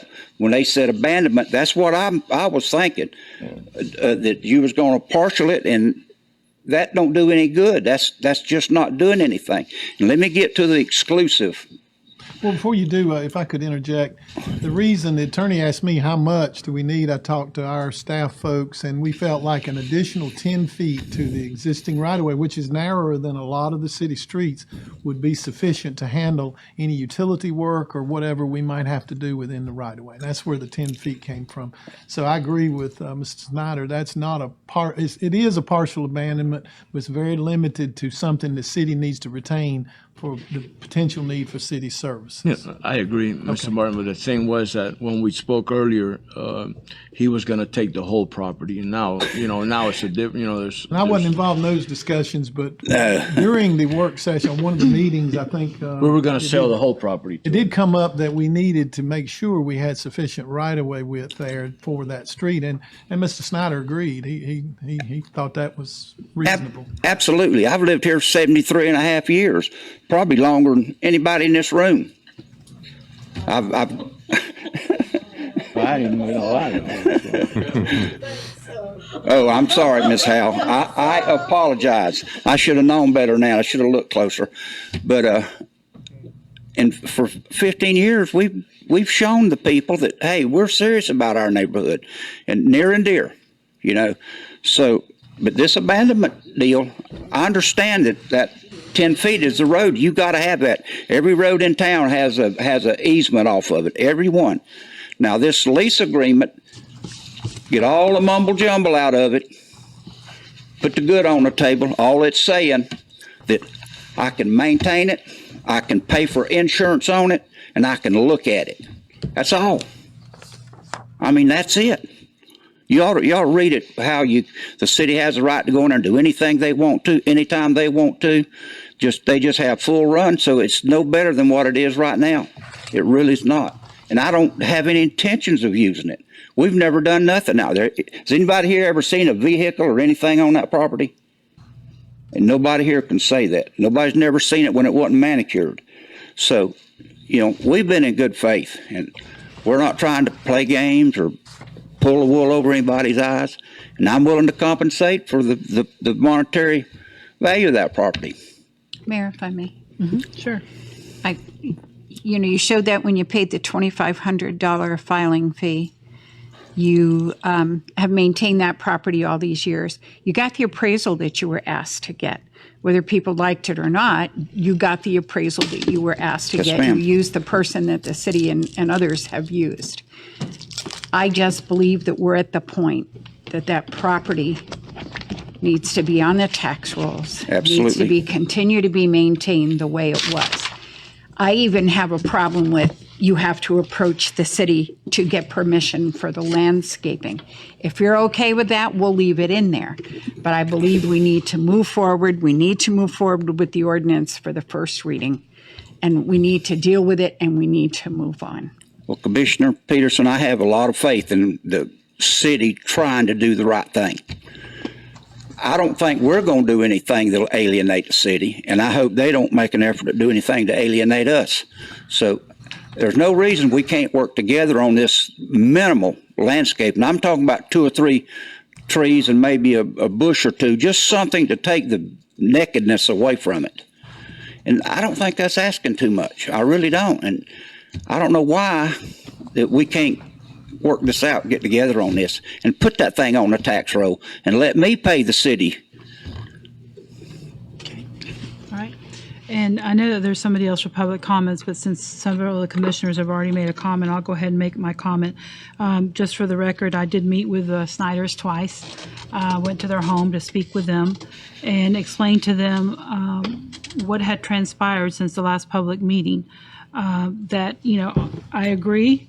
I would love to see the property on the tax rolls. In the past, I've looked at other properties in the city, and we looked at putting it on the tax rolls. At that time, the public said, these are public lands, they're a public asset, and we don't want to see them move from being a park, or in this case, even though it's a right-of-way, it is green space. I shared that with Mr. and Mrs. Snyder, and that, although I would personally like to see land go back on the tax roll, I believe that we probably should have done this differently. We should have probably looked at all the public lands in the city of Clewiston as a commission and looked at each individual property and decided at that point how to either leave it in the public or to move it out of the public. But it should not have been on a piece or just one piece of property, because Mr. and Mrs. Snyder have had to bear the brunt of this request when I believe it should have been the commission as a whole. We should have looked at all the public lands and made a decision and had the public hearings to hear from the community of whether these lands are still valuable assets to the city of Clewiston. And for that, I do apologize. I know it's part of our due diligence to get to where we're at tonight. But after hearing from the public, after our last meeting that this was brought up, I've shared this with Mr. and Mrs. Snyder, that unfortunately I cannot support the selling of this land to the Snyders. I do believe that because we did not do the process, what I believe we should have done is looked at all the public lands. I believe the Snyders should be reimbursed for their cost of the $2,500 plus the appraisal. I think it was probably, Steve, you told me almost $2,900. And that's what I shared with the Schneiders when I visited them on Friday. I know that there's another public comment, and if Lowell, if anybody else, I know you said you wanted to come up. If you'd like to go ahead and come up, listen, we've been here long enough tonight, but we'll stay here and we'll hear from the community. Well, let me. Go ahead. I've talked to. I don't see the benefit of owning it or getting rid of it. I've talked to 3 people that live right there in the neighborhood that have kids.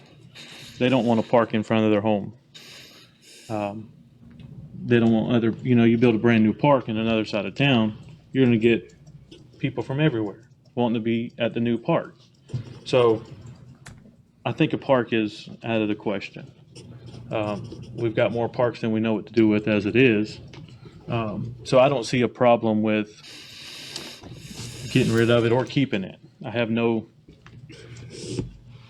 preference either way. But I do support doing something with it tonight. And, he has taken 15 years to maintain it. And I think we need to acknowledge that. Right. And I'm glad you brought that up, because I was going to also bring it up in my comments. I did talk to Mr. Snyder about it, and I know that he had referred me to the adjacent property owner that owned it at the same time that Mr. Snyder started maintaining it. And what I was told is that they decided to maintain it. They contacted the city because they didn't like that the schedule for the maintenance of it was different than their mowing of the property. So their front yard looked, they didn't like the way that the look of their front yard. And so they approached the city about maintaining the property. And also Mr. Snyder also agreed, he wanted to maintain it as well as the next neighbors. And at that time, they were told by a city staff member that they would be the first right of refusal. Now, this did not come to the commission, but that was what was given, that was confirmed to me by the previous owner of the property who started maintaining it 15 years ago, along with the Snyders. Yeah, they started shortly after we did. Right. And we were made the same offer at the same time they were, and we kept up our end of the deal.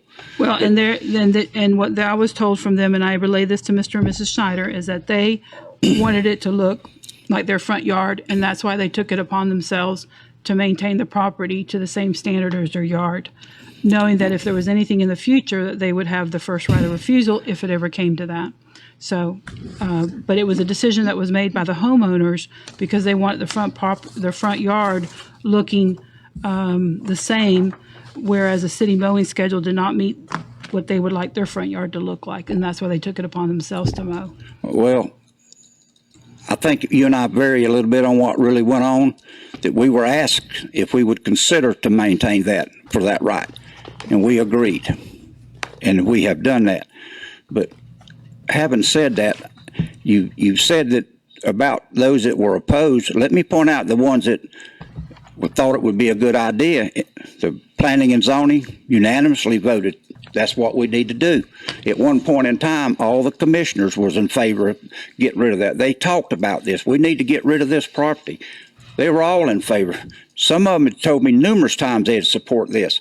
You had to pass two city managers. You had Wendell before Al and Wendell after Al that wanted to do this. None of the department heads had any comment. Travis sent out a letter that everybody in that neighborhood say, hey, we're going to do this. He got back not one negative response from no one. And I'd venture to say these commissioners ain't got very many calls either. The thing, Steve, if you got 20 people in here saying, so it became political and it dragged out for 2 years. If you got 20 people here saying don't sell the property, then of course I may change my mind. I mean, obviously you got 20 people. Your neighbors don't want it to sell it to you, so that's what I'm saying. You're saying I might have told you this, but it's all in the argument. If 20 people are saying don't sell it to them, then there's some pressure. I may still sell it to you, but there's some pressure now from them. Yeah, and that's politics. I understand that. I understand that, Julio. But they're not looking out after what's really good for the city. This is good for the city because it goes back on that tax roll. It'll be maintained forever. You don't have no liability. And somewhere in this program, we've got to start doing this. We have got to step up and say we got to get rid of some of this baggage. Is that correct? Right now it's costing, I think Jerry brought up $24 for every person in town to go play golf. You do the calculations based on an 8,000 population, people are paying $50 a piece to use parts that they never use. It's a big expense here. It is definitely. I just see a win-win. It's definitely a big expense, but when I talk to the community and the folks that have contacted me, and not only this time, Steve, as I explained to you and to Norma, in the past when we had that discussion about the parkland, people want to hold on to city property. I was hoping to see not the green space, but in the past there's parcels of land that are not being used as a park that homes could go up on it. And at that point, the overwhelming response from the community was, no, these are public lands. We believe they're an asset to the city. We don't want you to sell. And that same sentiment after the last commission meeting is the same sentiment that I have received from various people, not just in the neighborhood, but other people. But again, it is public comments. If there's anybody else that'd like to come forward, I know Lowell wanted to come forward. If there's anybody else, we'll be more than happy to hear this decision before we have to make a decision. Well, I've made my case. Thank you. And I'll yield. Thank you.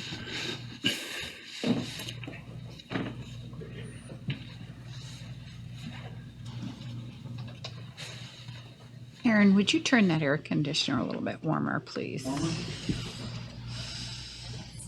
We have a new Aaron. It hasn't shut off the whole time we've been in here. Madam Mayor, Commissioners, I'm Lowell Hughes, 617 East Esperanza Avenue. I'm here tonight to express my support in favor of the city abandoning this as requested by the Snyders. As you know, I'm a member of the Planning and Zoning Board, and I thank you for the privilege. I've actually had several sessions on there. As the longest serving member on there, I've seen several of these similar requests come before Planning and Zoning and subsequently to the City Commission. The most similar that I can think of was a street right-of-way abandonment to U.S. Sugar, which was to facilitate a covered walkway between their two office buildings. Less similar have been alley abandonments to Walgreens, Allen J. Chrysler, Hampton Inn. At no point in time that I'm aware of was there any appraisals made nor any money changed hands for any of these transactions. And I think to discriminate against this homeowner for similar situations that have been proved in the past just seems unfair to me. And I would urge you to approve this. There's been some discussion about values, but there's been no value on any of the recent similar parcels. So I urge you to consider and approve this request for abandonment. And as a homeowner adjacent to a park, I can tell you what it's like. Having listened to kids and young adults with the F word, urinating in public, it's hard for me to sit out in front of my house with my wife and my mother-in-law. I don't think any of you want a park adjacent to your house. Thank you. Thanks, Lowell.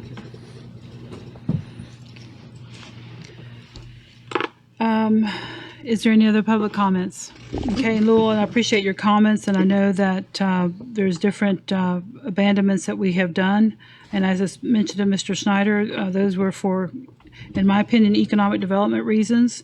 And yes, I want to see the property back on the tax roll. But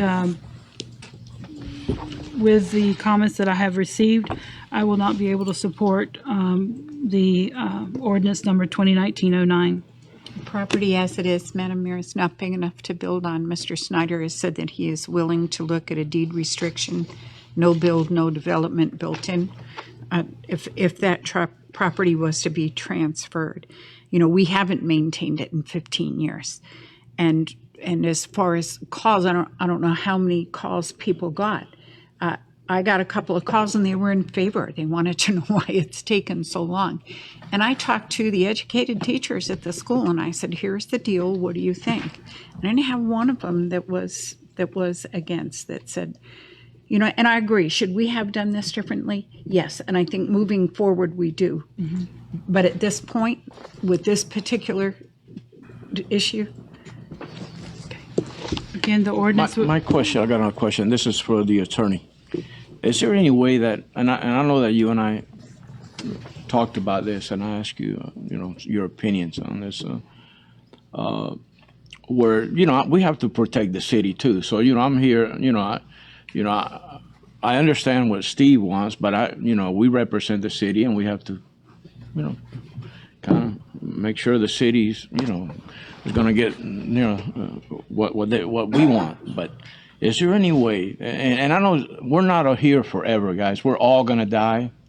We're all going to go to heaven. Is there any way where that parcel, there's no way around that it'll always become a green space, always be a green space that nobody, and I think you mentioned something about a third party. Can you talk to me a little bit about that? I mean, some philanthropic institutions that want property to forever be green space or left alone, they dedicate that property to a conservatory that is for that specific purpose, like the Nature Conservatory, and that way it is not subject to future politics, and it always remains in a natural area. Now, I don't know if there are any of those kind of groups that would take a tiny little piece of property like this next to a road right away and say they're going to keep it forever. I can't imagine really why there would be one, but that's the only way you can do it. Otherwise, it is subject to who is elected and who wants to do what at what time for it. So you wouldn't recommend to do that? I don't see it as a realistic way now that I've thought about it. I doubt there is a group that, is set up for the purpose of holding right-of-ways forever and not letting anybody build on them. So I don't think that's really a realistic possibility. If you were talking about a 1,000-acre piece of property, sure, we'd give it a Nature Conservatory or Audubon or some similar organization, but not a small piece like this.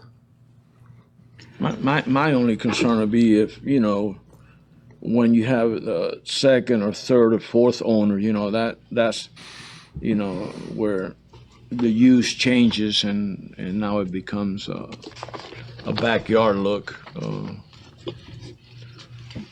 Steve may not do it, but three owners from now on, it may be 40 years from now, 50, we're all going to be gone. But I mean, I'll be gone by then. But 40, 50 years, 60 years, but. We may get in a nuclear war and won't need it. Yeah, no, you're right. Anything can happen. Go futuristic with it. Gary, Gary, I have a question for you on the forever green space. And so there's absolutely no way that we could, on any of the lands in parks and things like that, that we could, or in this particular piece of property, that we could put a deed restriction or and I'm not sure if that's the right word, so that it stays in perpetual green space or parks, perpetual parks?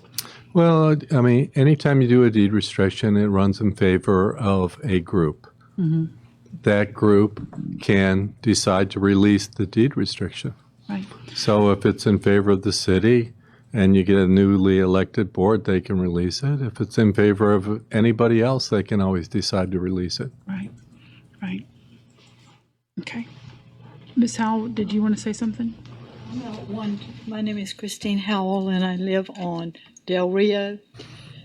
I'm not really against Mr. Snyder owning the property, but when I go across that bridge, which I do numerous times a day, I look forward and I admire Mr. Snyder's home and the green space, and I love the looks of that. And it does bother me that there might be trees. I don't want to see a bunch of trees when I cross that. I just think it's a beautiful area, and I don't know, I'm not totally against him owning it. I don't really see the advantage of him owning it. And I don't want to make any enemies with him. That's one reason I've held my peace. But I truly just admire the looks of both of those properties when I cross that bridge, and I just would hate to see any other thing there to destroy that beautiful look. That's all I have to say. Okay, thank you. Again, it's we have ordinance number 2019-09 on before us, and we've discussed it. I believe that there's two options here, but from what I hear, option B is not a possibility. So there is the action that needs to be taken is ordinance number 2019-09, an ordinance of the City Commission of the City of Clewiston, Florida, abandoning a portion of the right-of-way described in Exhibit A attached hereto, General Plan of Clewiston, providing for effective date, conflicting provisions, and inclusion in the Code of Ordinances. And this is in the West Royal Palm Avenue. And I was looking to see if there's something else. Okay. I just was making sure there wasn't anything in addition to that. There is an Exhibit A. Okay. And that is the ordinance before us. Motion to approve. Second. I have a motion and a second. All in favor? Aye. Any Aye. opposed? But may I make a comment? I'm sorry. Okay. Go ahead. No, go ahead. I'm an aye. Steve, I'm going to support you tonight, and we've talked many times, and I think hopefully I know you're a man of your word, and what happens to that property is important to a lot of people. So I think you have to maintain that standard high, like you have been, because we've talked, and you've seen me kind of bobble both ways, but I think you're gonna do what you say. So I'm gonna support you tonight, and because you have a lot of passion for that property. But I want to make sure that everybody that owns it, from here on has the same passion you do, and I hope, that I go by there in 5 or 10 years. It doesn't look like a junkyard, or somebody's changed the use of it or something that not now, but if another commission comes in, and so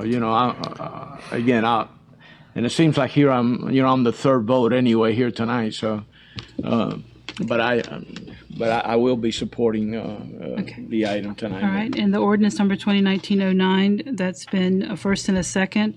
Mayor, I want to point out that this ordinance is not up for adoption tonight. Right, correct. So the only thing you would be doing is putting it on the next agenda for Correct, first and that's reading. what I was looking for, the first reading and set the Yes. public hearing for October 21st, 2019. No, it would be first reading at your next meeting, and then after Set the that, public you would hearing advertise it for a hearing. October 21st, 2019. And those can't first reading and the public hearing can't be together on the No. 21st? Okay. No, they cannot. All right, so that was the motion, and there was 3 ayes. I'll vote nay, and motion passes. Okay. And so with that, Mr. Brandenburg? Before we go to that, I talked to Travis, and he researched on vacating properties. Belglade has a process, because I told, I think I told Mr. Martin that when we say we're going to charge someone fees, we need to put these fees in ordinance, resolution, whatever they need to be in, so that whenever I want to abandon an alleyway or road right away, whatever it is, I should know exactly what my fee is going to be. And that Not would just a burn fair, made-up fee consistent across the later board. on that, okay, well, we're going to charge you attorney fees this time, or we're going to charge you attorney fees, we're going to charge you staff time this time. We need to make something where it's uniform across the board, where people know what they have to do, what they have to pay, because they may say, wow, if I do that, it's going to cost me $40,000. Right. They may say, you know what, it's not worth it. And I think sitting here and looking at ordinances, we would like to see the staff come back with some recommendations. I know you mentioned one city, but that's what, planning and zoning department should make recommendations like that to us, so that we can look at those and review them. And now with Mr. Martin, that he can also look at those options that we should have. But that should be, staff should know what's going on across other cities to make recommendations to the commission. And to that point, Travis and I have discussed it, and he's already given me a preliminary. Obviously, we did not believe it appropriate to inject that at this point on the pending application. But going forward, before we accept any more, unless there's some reason to make an exception for expeditious review or whatever, our intent is to do that due diligence and bring forward a recommendation that addresses this, and of course have the city attorney's input to make sure it's binding and legal, and bring it back before your action. Okay. So we'll be consistent, because that's obviously we want to be fair and consistent. Yeah, that's the main thing that I brought it up for is, we can look and see what other cities are doing too besides Belglades. It just seems like that was, we're not going to reinvent the wheel. We can go off of what someone else has already spent their time and money on. And that would be the first place we'll look, is at our peers and see who's got good information. And the Muni Code can help us with that and look to see. Okay. Mr. Attorney? Mayor, as the commission knows, there is litigation pending between the city and Johnson Prewitt. That's pending in Hendrick County Circuit Court in front of Judge Sloan. Judge Sloan entered an order like he does in all cases. It's called a case management order, and it requires the lawyers to get together with each other, lay out a schedule for the things they need to do before it goes to trial. The order also requires the attorneys to meet with their clients to make sure that they have the right direction from the client. So Florida law allows me to meet with you regarding pending litigation in what they call a shade meeting. It's a meeting that's not open to the public, and it's confidential. So what I'd like to do, the statute requires me to ask you for that meeting in public, which is what I'm doing now, and the meeting would occur during your next commission meeting. So at that time, we would adjourn for a short meeting. It would be in a private room, and the only parties present would be the mayor, all the commissioners, city manager, myself, and a court reporter. The court reporter will take down every word that's said, and that will be filed in a closed envelope with the city clerk. And it will remain confidential in that envelope until the case is closed or disposed of by the court. The conversations we have in that meeting are confidential, which means they are not to be shared by myself or by you with any other person outside of that room. So I would like to ask you to set a meeting of that nature during our next commission meeting. Okay. All right. So we'll just put that on the agenda. I think you need The to motion? adopt a motion to establish that. Okay. Is there a motion to schedule the attorney-client meeting as requested by Attorney Brandenburg? Have a motion. Is there a second? All in favor? Aye. Any opposed? Okay. We'll have it on the agenda for next month's meeting on the 21st. Thank you very much. You're welcome. Okay. Is there anything else that you would like to comment on tonight, Mr. Attorney? No, Mayor. Okay. Mr. Martin? As I stated earlier in the work session, I did want to comment briefly on the, again, reminding and announcing to the public, it's been announced and advertised that the legislative delegation will be here for Hendry County and Clewiston in this room on Thursday. I believe it's at noon. I think that's the time. It's early. It's. I think there's a notice, but we'll make sure it's. In any event, that is the meeting.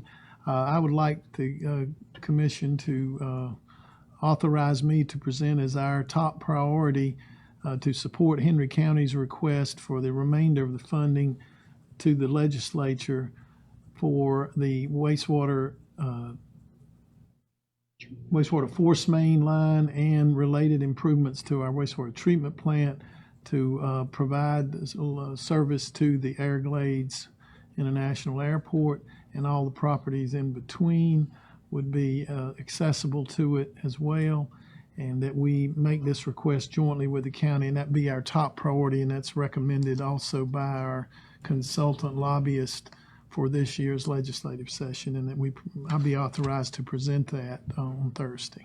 Okay. I guess is there a consensus, or do we need a motion for that?